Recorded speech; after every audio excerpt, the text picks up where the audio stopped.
All right. Welcome to another episode of the Surviving Second Gen podcast.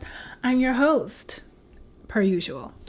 But today I wanted to talk about a topic that has been kind of running through my mind.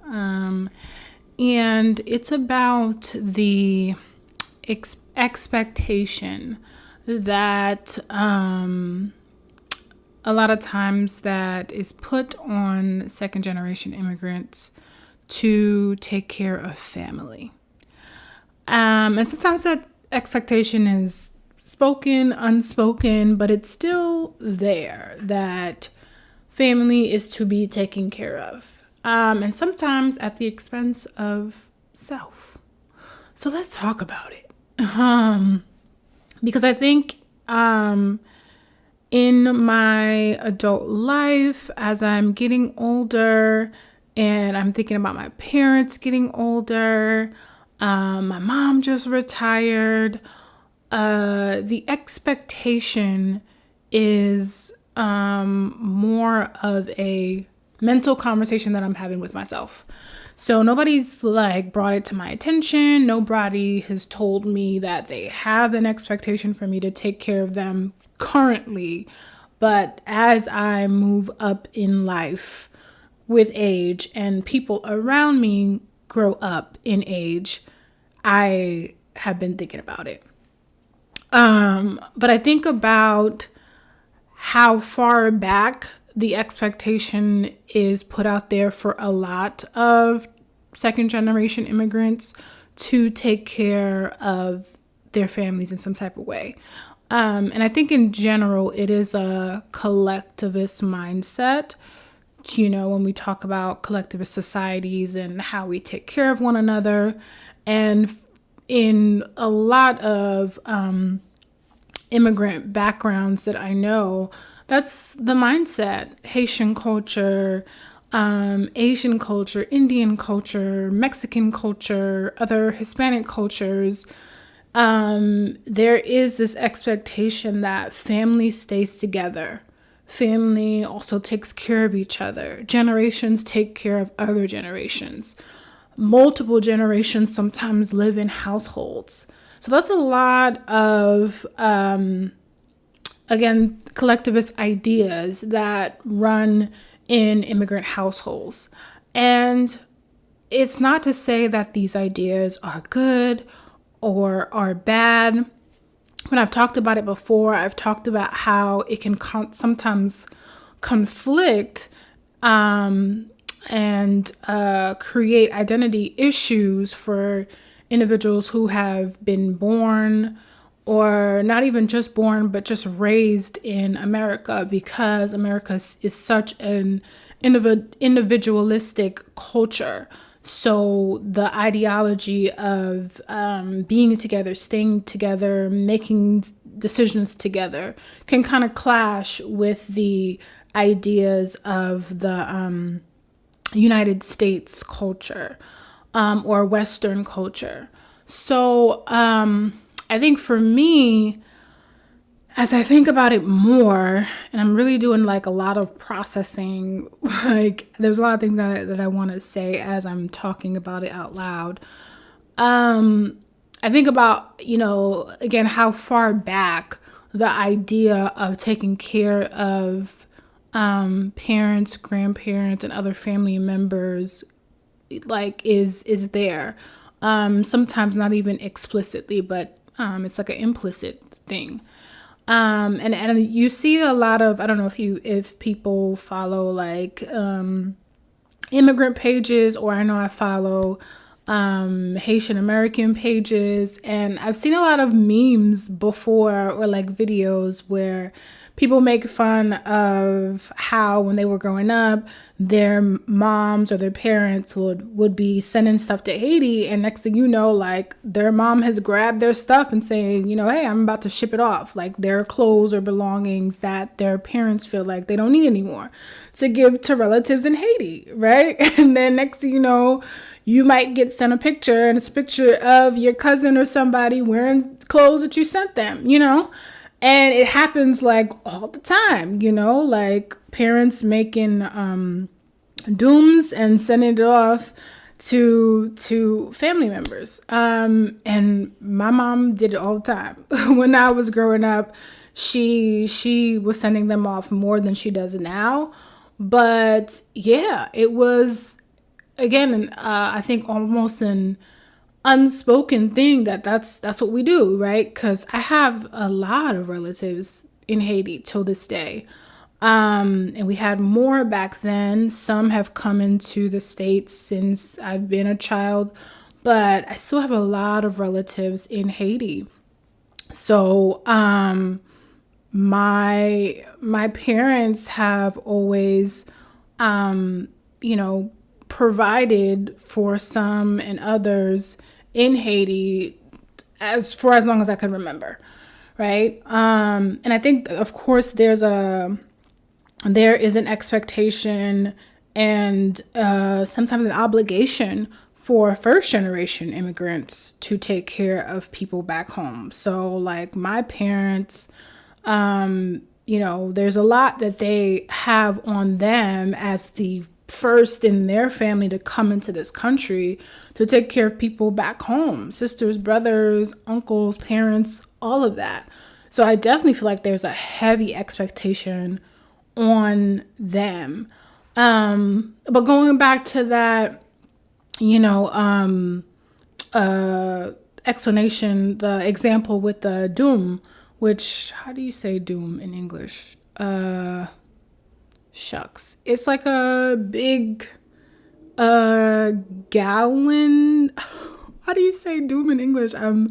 I'm drawing a blank. But basically it's like a big thing barrel, right? Yeah, it's a big barrel that you could put like as much stuff that you could fit in the barrel, and they ship it to other countries over through boats.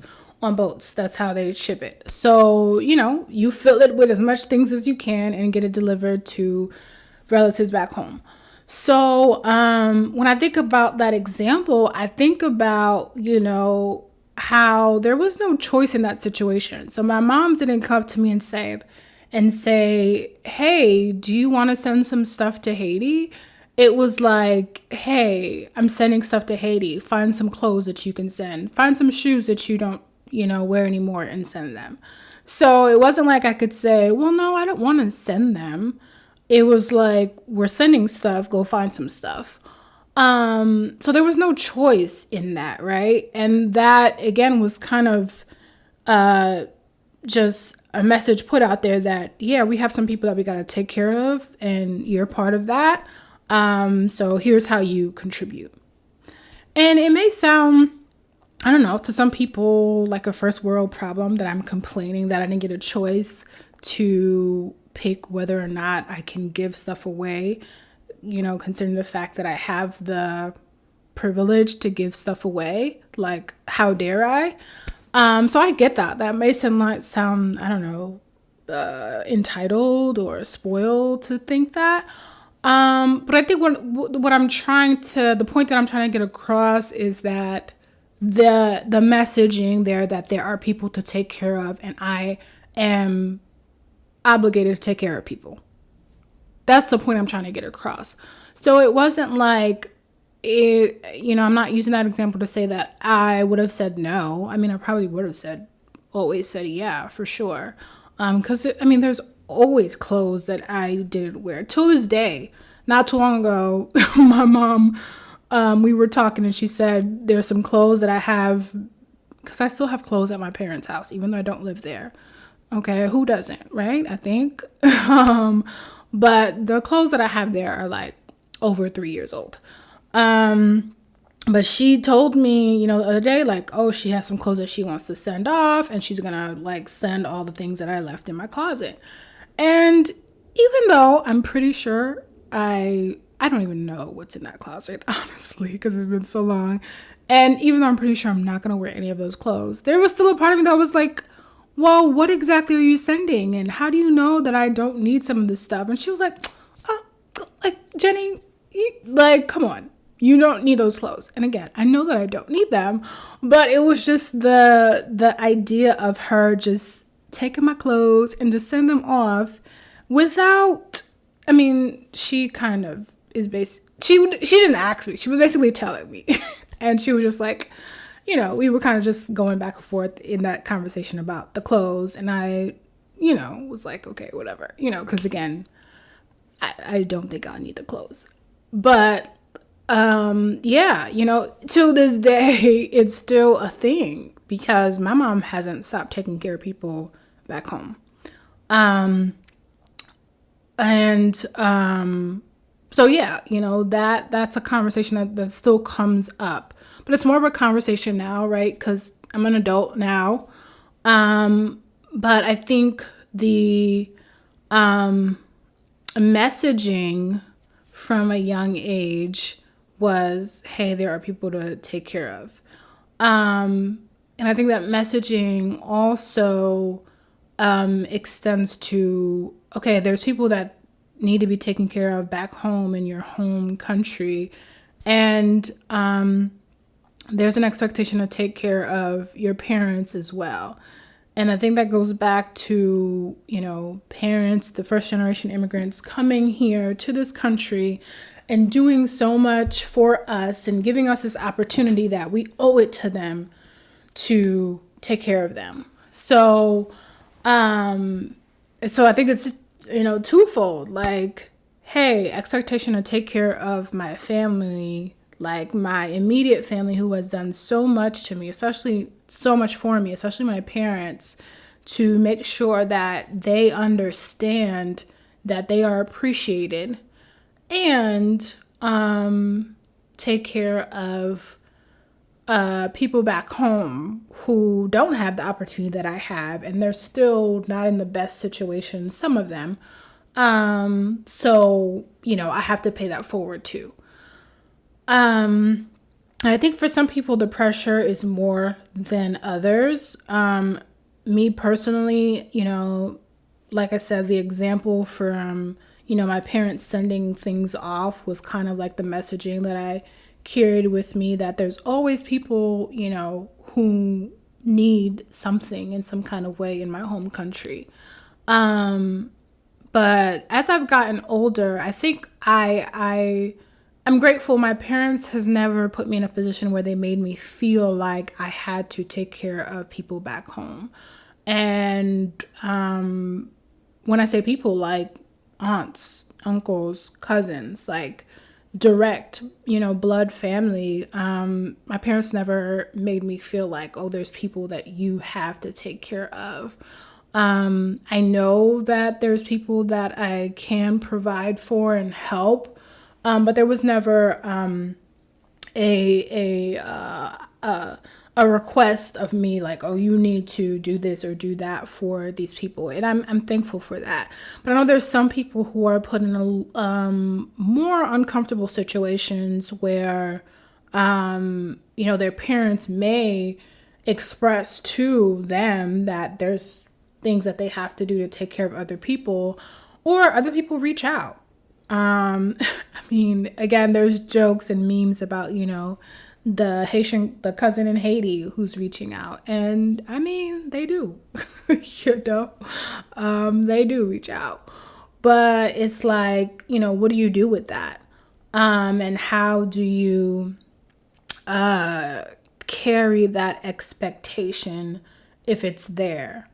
I think for me personally, the expectation, like I said, is more so on feeling like I have to pay it forward to my parents who have brought me into this country and have provided so much for me, and I now have to care for them in some ways.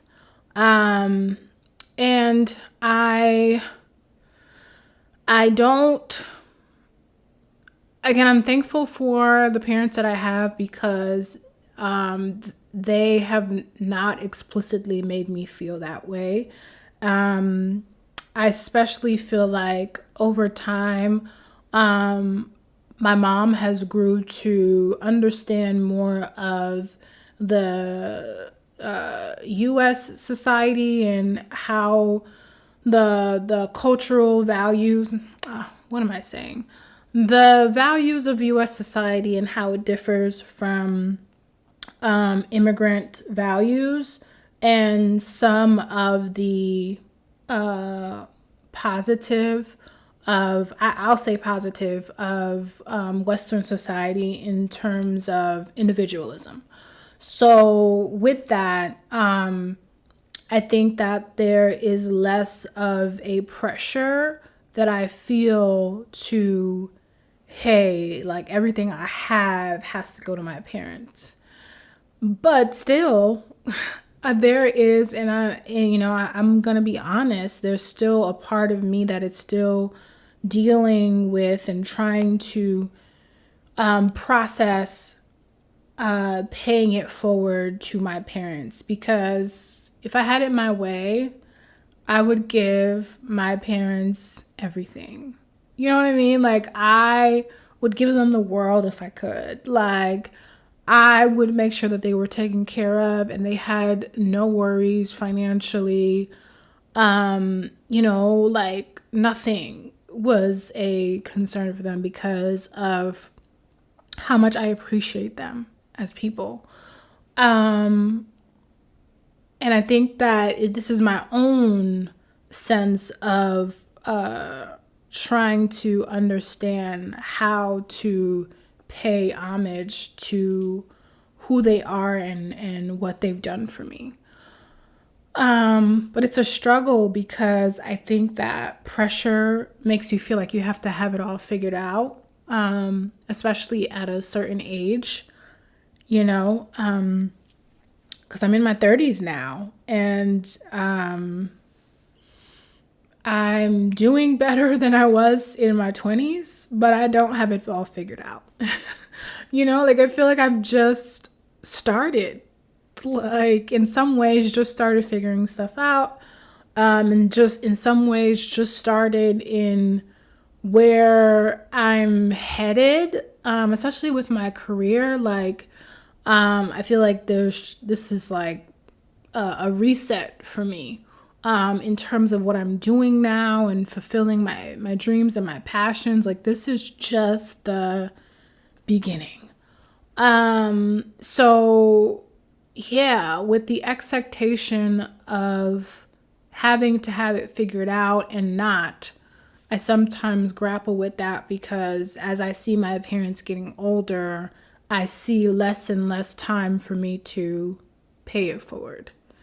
So I just read something online that was basically saying that when a woman doesn't choose to get married, and they are getting married later in life, or they don't find a partner early in life, but more so later in life, they end up paying up to $500,000 more in living expenses than a person who is married. And I feel like I'm feeling it right now.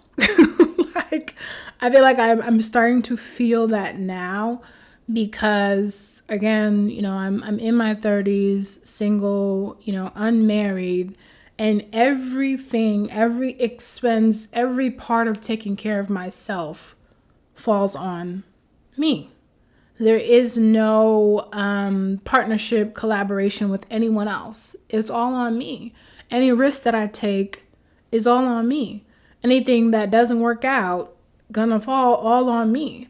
So I'm still figuring that part out, right? So that's why it's hard for me to have this desire to pay it forward and do things to take care of others when I'm still figuring me out, and I say that to say, like, I don't want to feel bad about it. Like, I don't want to feel bad that I haven't figured it out yet. Can I say at the point that I'm in my life that there's some things I wish I could have done better? Sure. Because I think that there's some things that I could have done in my 20s that would have set me up in a better place, that would have set me up to be in a better place than I am now. But, I didn't know better. When you know better, you do better. So I know a lot more now. I've gained a lot more knowledge in how to manage my life in the past 5 years, even in the past 2 years, even in the past year. I've learned so much because 2022 was interesting. So I learned so much and I'm still learning. So yeah, there's some things I could have done better, but there's some things that ultimately I'm just like, you live and you learn. And, here I am now, and you live and you learn. So I don't want to feel ashamed that I don't have it all figured out. And I don't want you who's listening to feel ashamed that you don't have it all figured out. No matter where you are at in life, especially if you're still in your 20s. Like, there's so much to learn in your 20s. And that doesn't mean that you should just mess up because you can. The more you know, the better you should be doing. So this is not like hey, just go and mess things up in your 20s. But what I'm saying is, don't put so much pressure on yourself to have it all figured out so that you can take care of other people. Figure it out for yourself. Because I know for me, I'm not going to put pressure on myself to help someone else when I still have to help me. I want to have a backup plan for myself before I have a plan to take care of anybody else. So I want to make sure that my stuff is in order and I have something else to back me up just in case things are not in order before I decide to take on responsibility for anybody else. You know what I'm saying? Like, that's serious to me. So that's why I don't ever want to put myself in a place where I am promising things and committing to things that I can't follow through on in a consistent basis. Like, I don't want to do that to myself or anyone else that I am in any type of situation with, family member wise. So that's why I am really evaluating this desire that I have and really looking at where I'm at right now and understanding that I can't help others until I help myself first.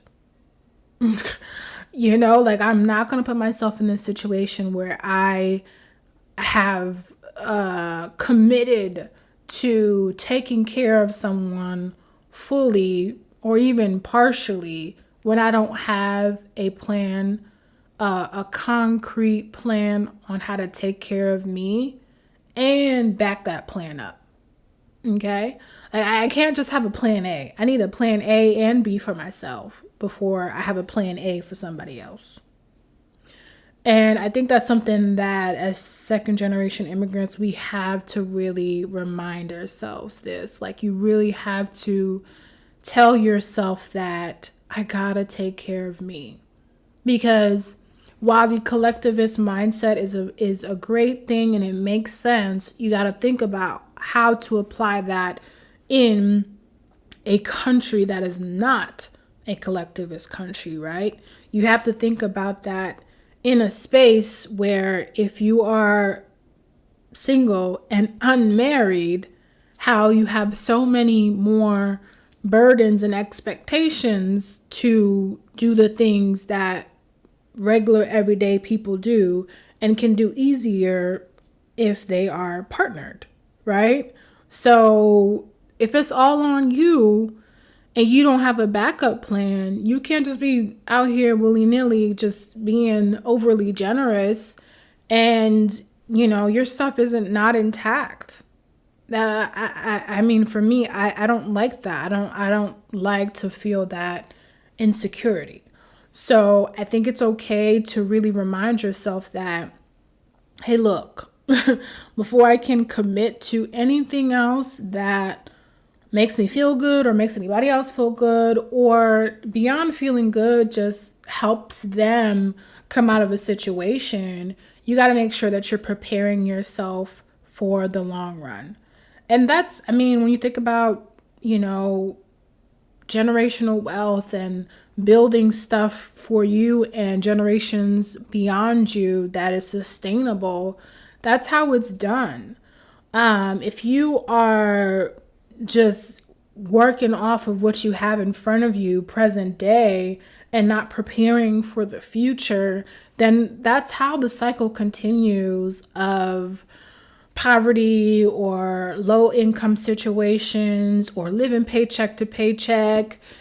If you're not setting yourself up on a consistent basis to have something set aside, or whether it's passive income or savings or investments that are setting you and your future up and future generations up, then it's always going to be this cycle of, okay, let me get as much as I need to take care of myself a little bit and take care of somebody else for a little bit, and do that with just this minimal amount of money.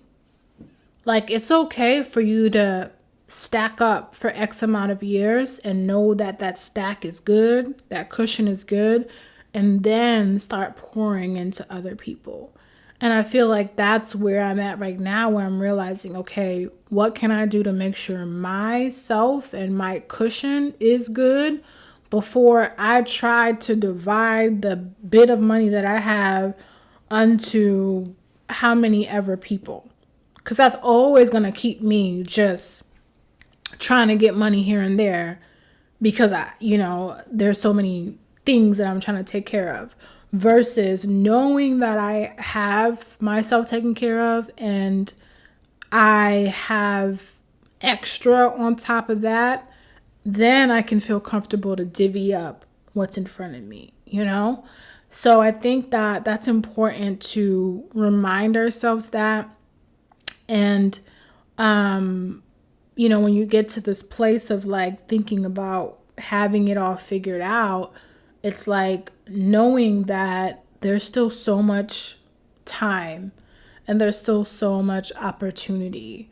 Life, it's annoying sometimes when people really try to make it seem like 30, 31, 32, 33, 34, 35 is like old. Like, it's not old. Like, you're not even like, you barely just pass living a quarter of your life when you're 30, So for people to make it seem like that's old, it's like, bruh. For some people, that's when things just get started. For a lot of people, that's when their career is more intact than anything. Like, I didn't come out of school with like some 6-figure tech job like I see some people doing now, who are like 21 and they're like in tech and they're making mad money. And yes, I'm hating right now as I'm saying this, like, because I see it like on TikTok and people that I actually come in contact with who are like making mad money coming right out of school, going into certain fields. And that's great. Like, I'm great for them, but that's not my story. So, like, I had to do some things to get to where I'm at right now, and I'm still not where I'm going to be at. That is for sure. This is not the end. Like, I'm still making moves. I'm still leveling up. So yeah, I can't look at my situation and expect it to be a certain way if it wasn't set up that way for me. And I can't be like telling myself that, oh, I'm 30 something, so I should have it figured out. I don't. I'm working on it. You know what I mean? Like, I don't, but I'm working on it. And that's okay with me. And I want that to be okay with other people too, as they really navigate what it looks like to pay it forward. It's something that like I said, I'm still working through to really be okay with. And I want to help other people be okay with that too, especially if they're struggling in this present moment that we're in right now to meet the expectation of taking care of other family members. We are currently basically in a recession. Times are hard right now. And if you have to take care of you by yourself and you don't have any other means of doing so, focus on that. You know what I mean? Like, focus on taking care of you and doing what you need to do to get where you want to be. Because, like, you can't put all this pressure on yourself to get to this place at a certain time when literally we're in a space right now where, like, all things are kind of crashing. Like, just recently, even in tech, just recently, there has been a mass letting go of people in the tech field. So even they are struggling right now. The people who are, always supposed to have a job, who are always making six figures. So it's hard right now. So you can't, really make yourself feel like, oh my gosh, like this is when I need to figure it all out. Like, it's okay. Take it one step at a time. If there's financial goals that you need to reach, figure out how you can get to them. If you need to talk to a financial counselor, if you need to process it in therapy, if you need to have real conversations with people in your life, do so. But don't, get caught up in expectations that, again, don't necessarily fit the society that we're in right now, right? We got to be able to adapt to what's going on right now and make it work for us so that, yes, we're honoring our culture and certain cultural expectations and still honoring ourselves and our needs. And that can happen too with conversations, honest conversations. Sometimes it's easy, sometimes it's hard. I think most of the times it's not easy. But most of the time it can be difficult to have those conversations. But sometimes that's what needs to happen so that people can know where you're at and that expectation isn't just looming, but it can just be actually clarified on, hey, what do you expect now that I'm, an adult and in this field and doing this and doing that? What are your expectations around being taken care of? What does that look like for you? And then that may be the opportunity that you have to talk about what it is that you can do or want to do in the situation, or in around the value of taking care of parents. Because I think it makes it hard if it's looming and you already personally deal with the guilt or anxiety around it. If you don't have any conversations, that can really make it hard to really be okay with where you're at and how things are going for you. So have conversations, process it. Don't be hard on yourself. Give yourself grace.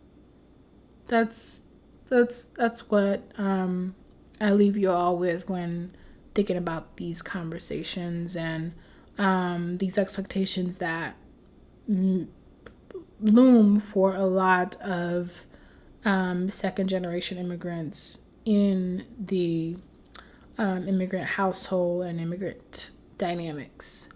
So I hope that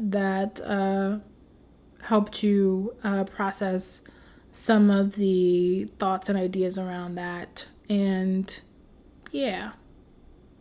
that's what I got for today. If nothing else, thank you again for joining me on the Surviving Second Gen podcast. I will see you all at the next one. Bye.